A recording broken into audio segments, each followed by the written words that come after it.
কথা যেটা মনে করছে এটা কি কইলে তা ওই জমিনের ভিতরে ময়মনসিংহে কামলা লইয়া বাপে কাজ করতে আছে, ক্ষেতের ভিতরে জমিনের ভিতরে কাজ করতে আছে গৃহস্থ আর ময়মনসিংহে কামলা। খুব সিংহর কথা মন দিয়ে শুনলেন, গভীর খেয়াল।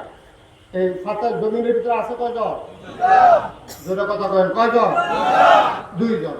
ওই গৃহস্থ আর হলো বসুইরা কামলা, এই দুইজনে মিল্লা কাজ করতেছে। এর ভিতরে বাপের খুব খিদা লাগছে, তো বাপের ফুটেটা ডাক দিছে, তাড়াতাড়ি দুইটা কলা লইয়া। আবার আবার নতুন বাড়ি করছে যে কলা গাছ লাগাইছে, মাশাআল্লাহ এই হবাই কলা একটা কলার মতো বড় হয়ে গেছে। এইরকম কলা কয় যে তাড়াতাড়ি দুইটা কলা লইয়া, ফেটে বড় খিদা, ভাত হইতে দেরি হইব, তাড়াতাড়ি কলা। এখন দুইটা কলা নিছে, ফুটে লইয়া গেছে। তখন মানুষ হইছে কয়জন? আরে কথা কয় না রে, মানুষ হইছে দুইজন। কয়জন হইছে? ও এটাতে আমরা দলিল লেখক সমিতি আরো কাম লাগবে বেশি, একজন ওয়াজ। এখন মানুষ হইছে কয়জন?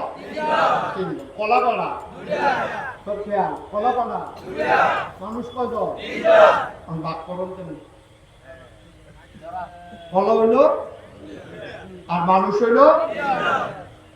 তো বাপে কইতেছে, পুত্রে কলা আছে দুইটা, মানুষ হইলাম আমরা তিনজন, আর ভাগটা কেন্দ্র করো। আব্বা মুরব্বী মানুষ, আপনি ভাগ করো। তো বাপে কইছে, সে দইল কাছের লোক, তারে আস্থা কলা যখন দিত, সে তো কাছের লোক, তারে আস্থা কলা যখন দিত। আমি নেই একটা, তুই নেই একটা, কিন্তু বাহে ফুটে দুই ভাগ করে দিস। আব্বা তারে কি দিবে?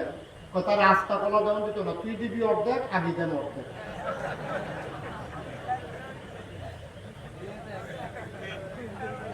তাহলে আস্থা কলা কাছের লোক, আমি হইলাম গৃহস্থ, তুই হইলি আমার ফুল, আর হ্যাঁ হইলো কামলা। তো তারা আস্থা কলা দিলে এটা কেমন হইব? তুই নে আস্থা একটা, আর আমি নেই একটা। তারপর তারে কিটা কথা, তুই দিবি অর্ধেক, আমি দেব অর্ধেক। আস্থা তখন দিত না। আর আপনারা বিবেকবান মানুষ, আপনারা বলেন বসুইরা কামলার কি অর্ধেক হয়েছে না একটা হয়েছে? ভাই ফুটে ঠকছে, জিতছে কামলা।